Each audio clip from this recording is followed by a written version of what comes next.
My husband has a new stepmom, and she's pretty young, only 10 years older than me. Well, that's not the dilemma. I'm pregnant, and so is she. Now, in a family dinner, she announces that she doesn't believe the baby actually belongs to my significant other, aka her new son. Can you imagine the drama that unfolds when I demand, "Fine, how about we just take a DNA test? And besides, if I have to take a DNA test, you do too." Fair warning, this is going to be long. I just really wanted to share this with someone who isn't always caught up in a mess with me. There's a lot of background, but I promise it's worth it. My husband, Jay, and I just got back from our honeymoon a couple of weeks ago. This wedding has been a long time in the making. We've been together since high school, but friends all our lives.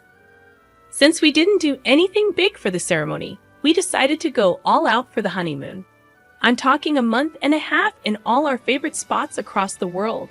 The best hotels, the best food, you name it, and we had it. I'm not saying any of this to brag. I just wanted to give you as accurate of a picture as possible. Considering we were gone for such a long time, Jay's father, my father-in-law, wanted to have a welcome back dinner to catch up. He's a total sweetheart, and both Jay and I adore him. So Jay accepted without running it by me first. Usually this would not be a problem. We get along great and have ever since I've known him, which is pretty much my whole life, considering our families used to live next door to each other. We moved closer to my mom's family after my dad passed, but since I stayed in the same school, Jay's family has been a big part of my life. Jay's stepmother is a different story though. Jay's mom passed away when we were in our junior year of college, and she and father-in-law have been separated for a while by then. But it still crushed both him and Jay to lose her. I think his heartbreak is why he moved on quickly and remarried, basically by the end of that year. Father-in-law married Jay's stepmother, whom I'll be calling mother-in-law for simplicity's sake. The year Jay and I graduated from college, it was a little weird that she was only 10 years older than us.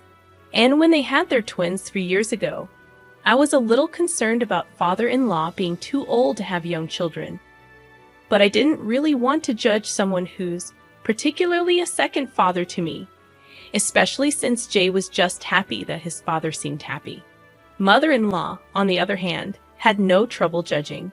From the get-go, she was super competitive whenever it came to anything to do with me. If Jay bought me a necklace, she had father-in-law buy her a more expensive one. If somebody mentioned that I made a good apple pie, she would just happen to make one the next day. She even announced her pregnancy at a dinner celebrating my promotion.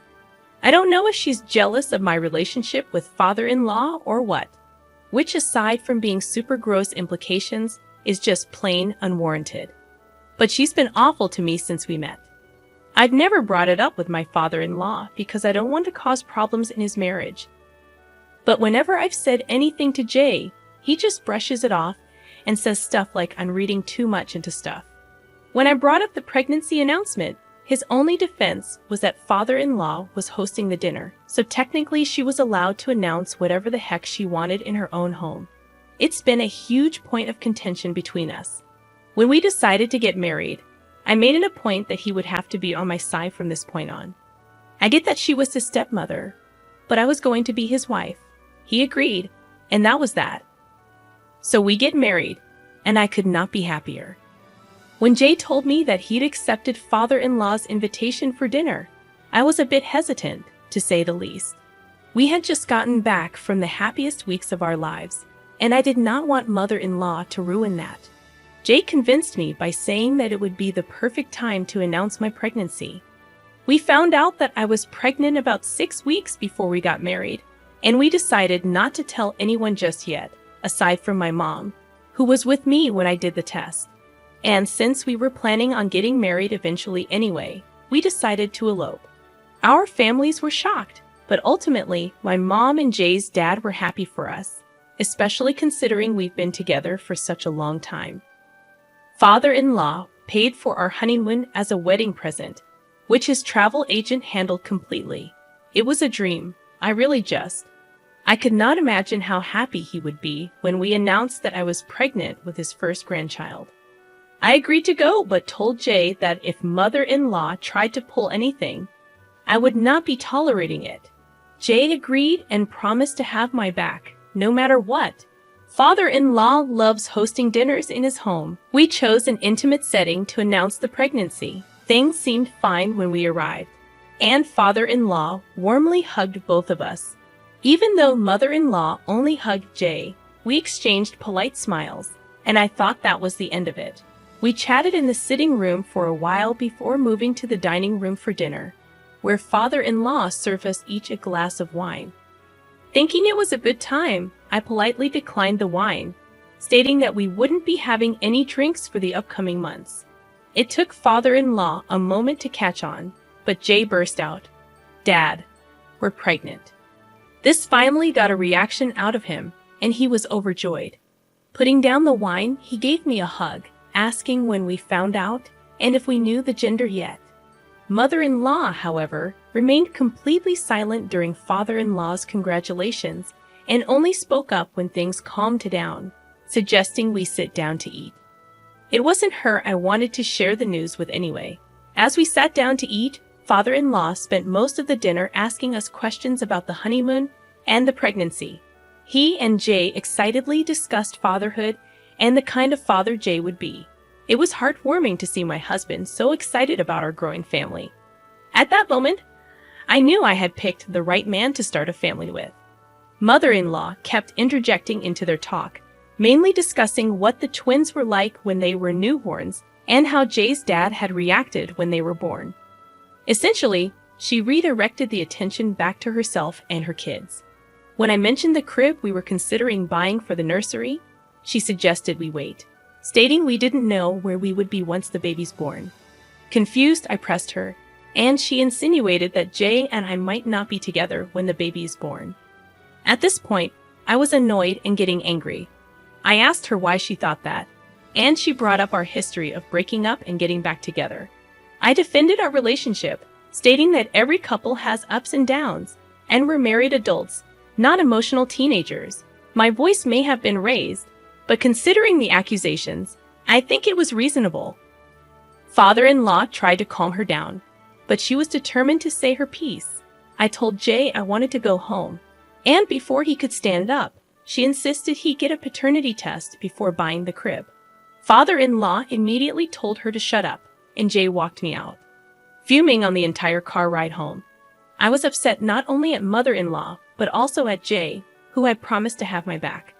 He sat silently while his stepmother tore me apart. He assured me he would handle it and let mother-in-law know her behavior wasn't okay, but I'll believe it when I see it.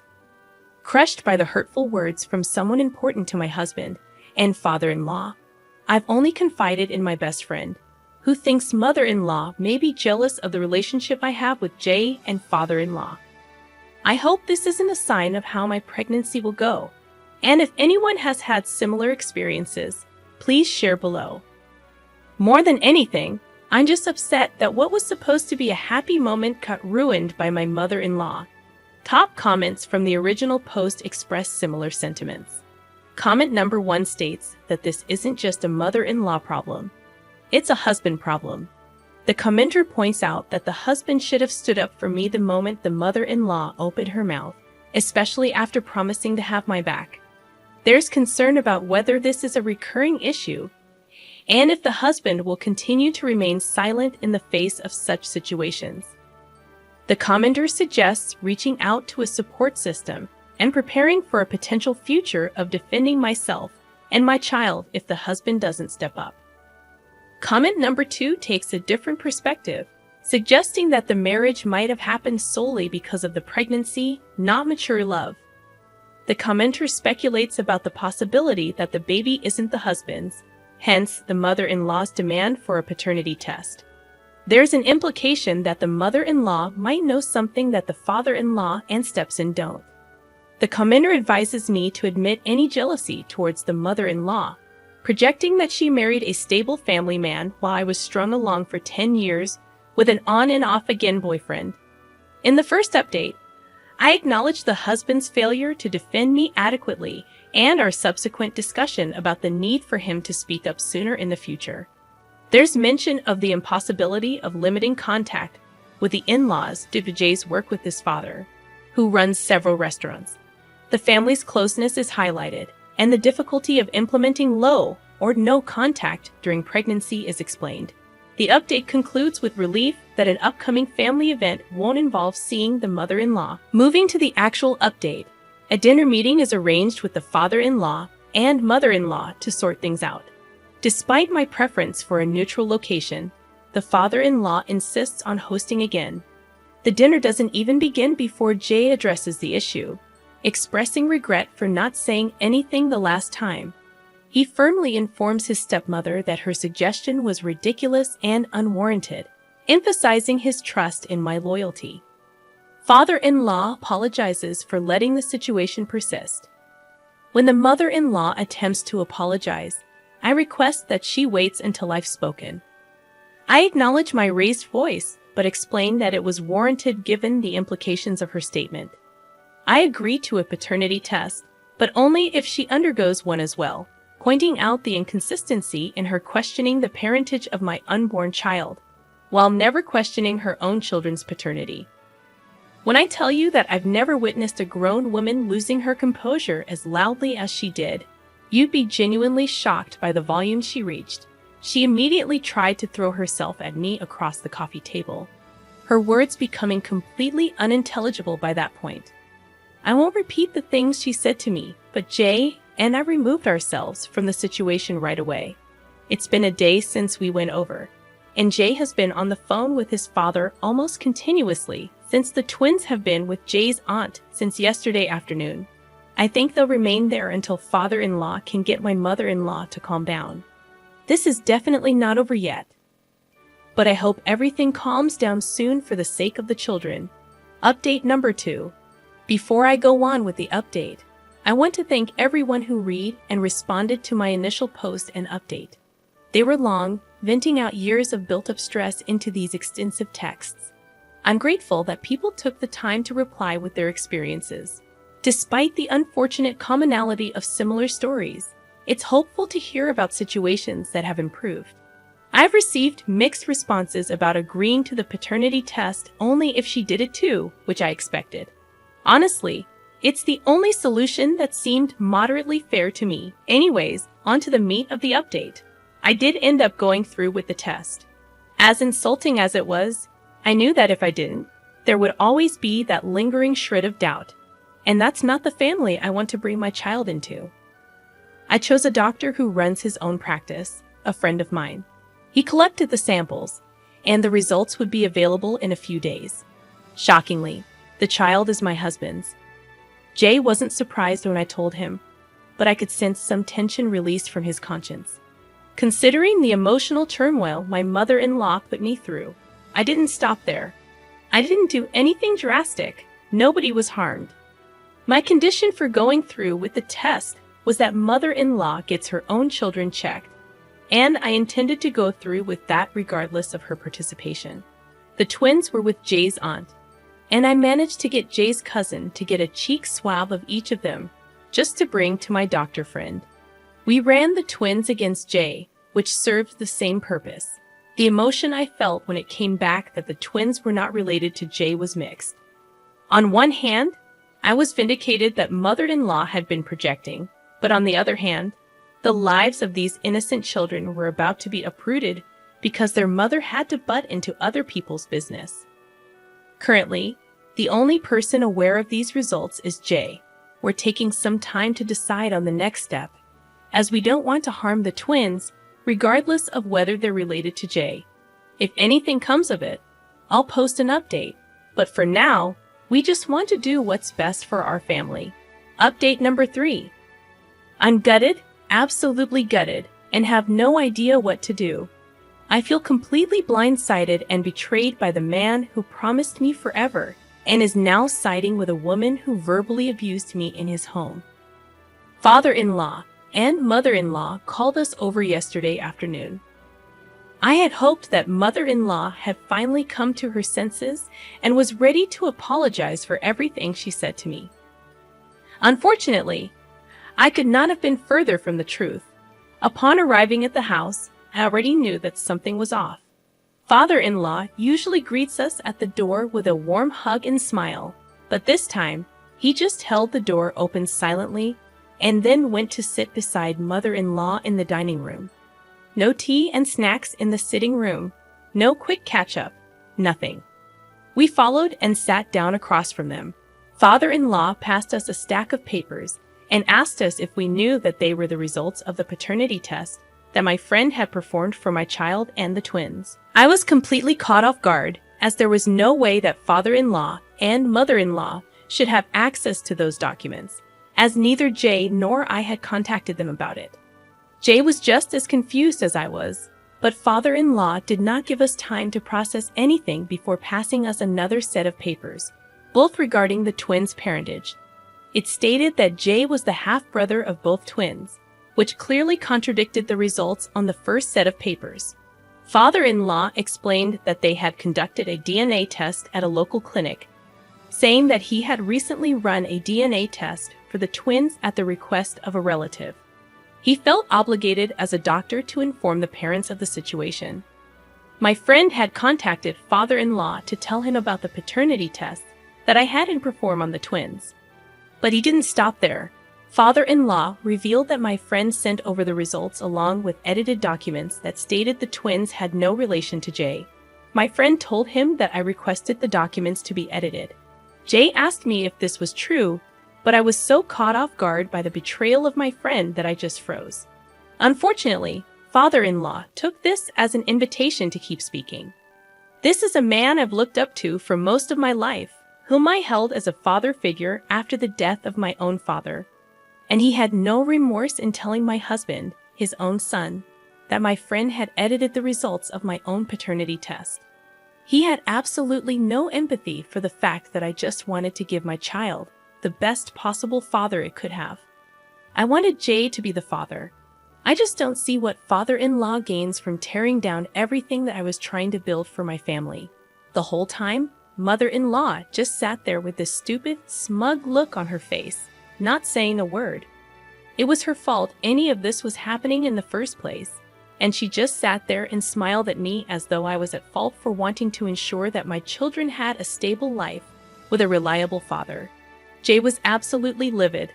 I'd never seen the man I loved so angry, let alone directed at me. At first, I hoped that I could reason with him, but when it became crystal clear that he was unwilling to listen to me, I called my mother to come pick me up. I've been with her for the last few days, and Jay has not tried to contact me. Father-in-law and mother-in-law have not picked up any of my calls or responded to any of my text messages. My friend, the doctor who caused this whole mess, has completely ghosted me on everything. I plan to go down to his practice to confront him soon, but I just want to fix things with Jay first. I simply don't know what to do. I don't know how my life went from the perfect honeymoon and designing my dream nursery to this. Update number 4. For those of you tearing me apart in the comments section, you'll be happy to hear that Jay and I are separated. He told me that he's looking into an annulment. Father-in-law had the audacity to contact my mother about everything that happened, and even she's not happy with me right now. I'm completely isolated and alone, and the only person still on my side is my best friend, who has supported me through this whole mess without judgment. I really tried to remove myself from the situation and take the high road, but considering father-in-law's lack of tact and his willingness to interfere with my family, I just decided that I would fight fire with fire. I can't be bothered with people like the doctor who went behind my back to contact Jay's family. There are no records of our interactions, and pursuing that angle would be an all-around pointless matter for me. However, I mentioned in a previous update that father-in-law runs a few restaurants in my city. The way that he was able to grow his business so quickly was by employing cheap immigrant workers. Of course, father-in-law was more than willing to turn a blind eye if they happened to be undocumented, provided they did good work. Unfortunately for father-in-law, a good Samaritan alerted the relevant authorities to this fact, and considering I have not been in contact with either my husband or his family since the ambush at dinner. I only know what little my mother tells me about it. From what I've heard, father-in-law has been fined a few thousand, and it's possible that his business license will be suspended. This would impact not only his livelihood and approaching retirement, but also Jay, quite a few other members of the extended family who were involved in the business. While it pains me to see a family that I held so dear for so long go through such a difficult time, I can't help but feel that this is karma. Father-in-law could not keep his wife out of my family's business, and now his family business is under fire. I wish I knew how Jay felt about all this. If we had not been separated, I would be doing my best to support him during this trying time for both him and his family. It's with a heavy heart that I've resigned myself to watching their hard work and livelihood go up in flames. None of this would be happening if mother-in-law had simply chosen to be happy for us and welcome our child into the family with open arms, just as we had welcomed her and her twins. I sincerely hope that they're able to heal from this. But for now, I'll just have to prioritize myself and my child.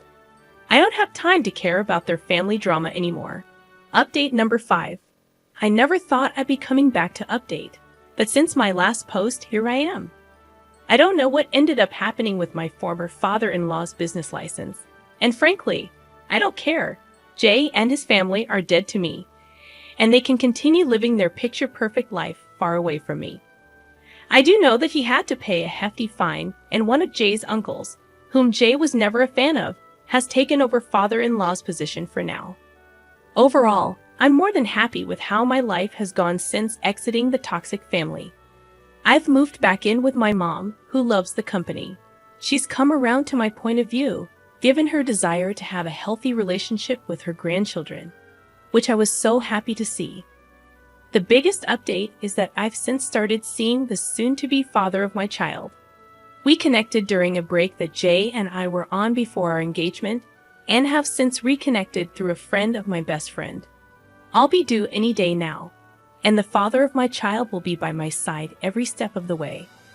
I'm overjoyed that I'll be able to bring my little bundle of joy into a complete family with a mother and a father who will love them unconditionally.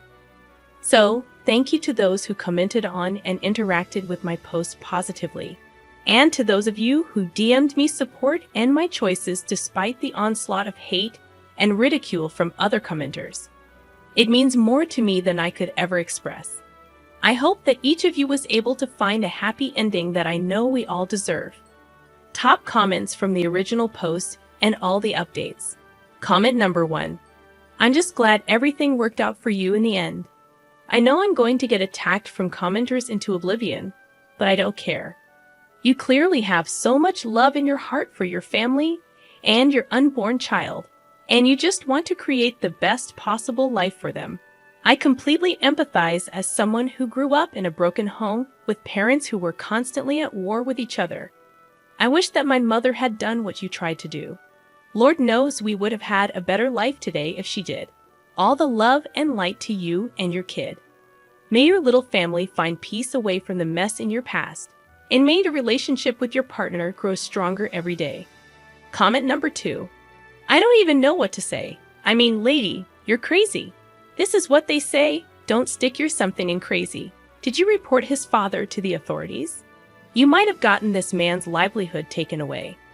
I mean, a man with 2 young children that you claim to love and want the best for, like, holy hell, you're insane. I don't even want to get into the fact that you convinced a doctor to falsify test results so that you could, get your ex-mother-in-law thrown out. Like, what was even the goal there? Not even getting into the ethics of a doctor actually going through with what he did. The fact that you're trying to frame it as a betrayal of your trust is unhinged. I actually don't know how to react. Like, this can't be real, right? Please tell me that this type of crazy isn't just roaming the streets and procreating. God help your child. Get some help? OP. Okay, so what we just had revealed to us in these last 2 comments that we reviewed are completely opposite opinions. The very first comment is basically 100% in the backing of OP. The second comment said OP is a crazy lady. I mean, everything that she did, from the faking of the documents to getting the doctor friend to help, It just all led to pure toxicness. But I want to know, do you guys think that maybe it was justified given the mother-in-law's attitude throughout the whole story? And OP just wanted some sort of revenge? I want to know your thoughts about that. So go ahead, drop it down below in our comment section, guys. Thank you so much for joining me on today's video. My name is Mr. Reddit, and I narrate these sorts of stories every single day. So if you want to be a part of these, all you have to do is subscribe. I'll see you guys tomorrow, and just remember, it's cool to be kind. Peace.